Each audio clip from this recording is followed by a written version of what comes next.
دوستو آج کی کہانی مصر کی مشہور اور معروف اداکارہ سہیر البابلی کی ہے۔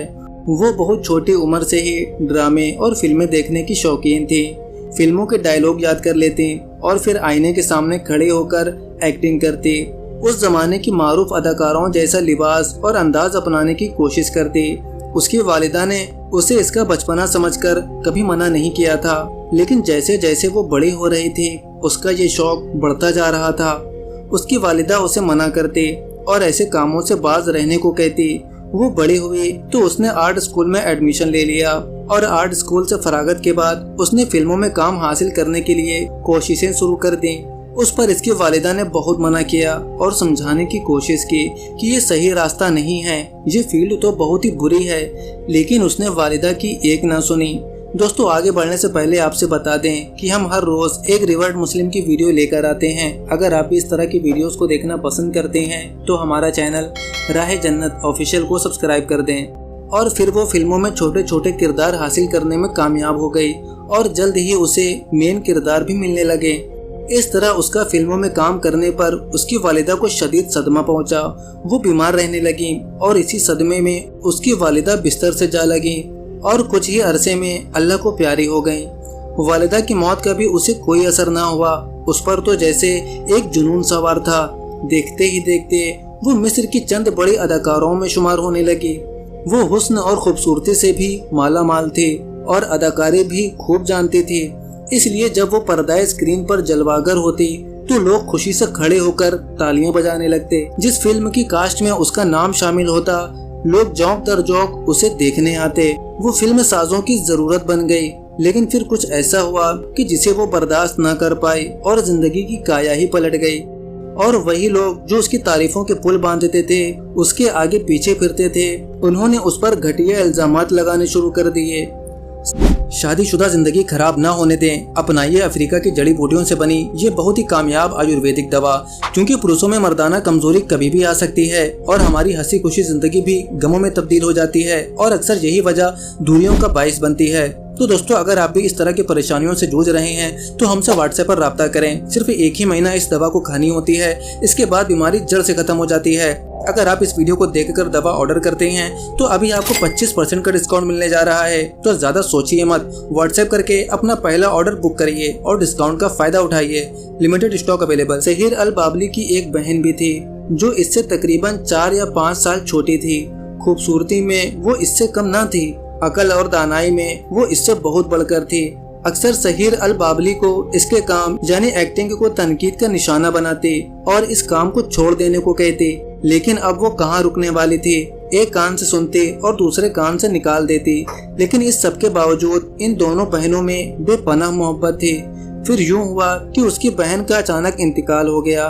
وہ بیمار نہیں تھی، وہ تو بہت ہی اچھی صحت کے مالک تھی، لیکن اچانک نہ جانے کیا ہوا کہ وہ اللہ کو پیاری ہو گئی۔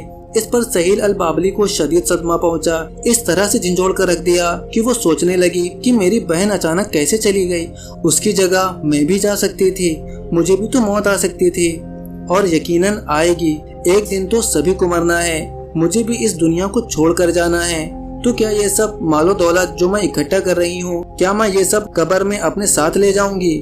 وہ یہ سب سوچتی اور اس پر گھبراہٹ طاری ہو جاتی۔ ایسے میں ایک کتاب اس کے ہاتھ لگی جس کا عنوان تھا موت۔ اس میں مرنے کے بعد کے واقعات جو قرآن و سنت سے ثابت تھے وہ تحریر تھے۔ جب اس نے اس کتاب کو پڑھا تو اس پر مزید خوف کی سی کیفیت طاری ہو گئی۔ اس کی حالت اتنی خراب ہوئی کہ اسے اسپتال داخل ہونا پڑا۔ تقریباً 1 ہفتے تک وہ ہاسپٹل میں ایڈمٹ رہی۔ طبیعت سنبھلی تو وہ شیخ محمد عبد الکافی کے پاس چلی گئی، ان سے درخواست کی کہ مجھے دین کے متعلق کچھ بتائیے اور مجھے یہ بتائیے کہ میں کیسے سیدھے راستے پر چلوں، میں کیسے عمل کروں۔ انہوں نے پوچھا کیا تم نے قرآن پڑھا ہے؟ اس نے کہا جی ہاں، بچپن میں پڑھا تھا۔ اور کیا کبھی اس کے معنی پر غور کیا؟ اس نے کہا نہیں جناب، میں نے تو اس پر کبھی بھی غور نہیں کیا۔ شیخ صاحب نے فرمایا جاؤ قرآن دوبارہ پڑھو اور بار بار پڑھو، ہر آیات اور ہر لفظ پر غور کرو، اس کے بعد کہنے لگے اور پردہ کیا کرو۔ اس بات پر وہ کہنے لگی اس کے لیے تو آپ مجھے 1 سال کی مہلت دے دیں۔ شیخ صاحب نے کہا مہلت مجھ سے نہیں، اللہ سے مانگو، میں کون ہوں تمہیں مہلت دینے والا؟ سہیر البابلی نے قرآن ترجمہ اور تفسیر سے پڑھنا شروع کر دیا۔ ہر آیت اور ہر لفظ کی گہرائی پر غور کرنے لگی۔ وہ قرآن پڑھتی جاتی اور ساتھ ساتھ روتی جاتی۔ اسے لگنے لگا کہ اس نے اپنی زندگی کے 30 سال ضائع کر دیے، اور پھر اس کے بعد وہ عمرے کی ادائیگی کے لیے سعودی عرب چلی گئی۔ وہاں اللہ سے رو رو کر اپنے گناہوں کی معافی مانگی اور آئندہ کے لیے ثابت قدم رہنے کی دعا کی۔ واپسی پر اس نے اعلان کر دیا کہ اب وہ مزید فلموں میں کام نہیں کرے گی۔ فلم ساز حیران اور پریشان تھے کہ یہ اچانک اس کو کیا ہوا۔ کچھ نے تو اس کا مذاق اڑایا، کچھ نے تو اس کی پچھلے گناہوں کا اس کو تانا دیا اور اس پر کیچڑ اچھالا، جیسا کہ اس نے تو ایسے کام کیے ہوئے ہیں، اب اسے اسلام یاد آ گیا۔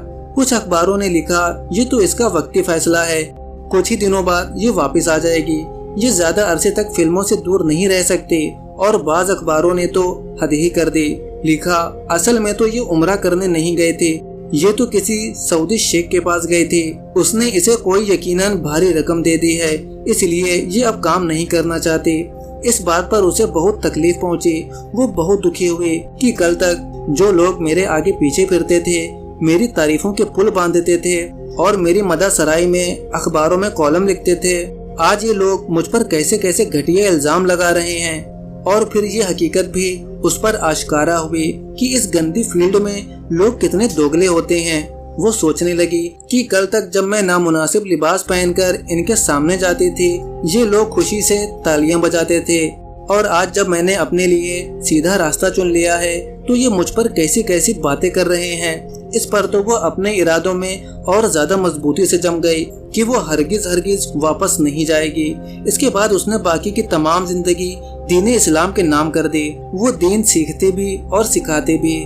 بہن کی موت اس کے لیے صدمے کے علاوہ ہدایت کا ذریعہ بھی بن گئی۔ اور پھر نومبر 2021 میں سہیر البابلی خالق حقیقی سے جا ملی۔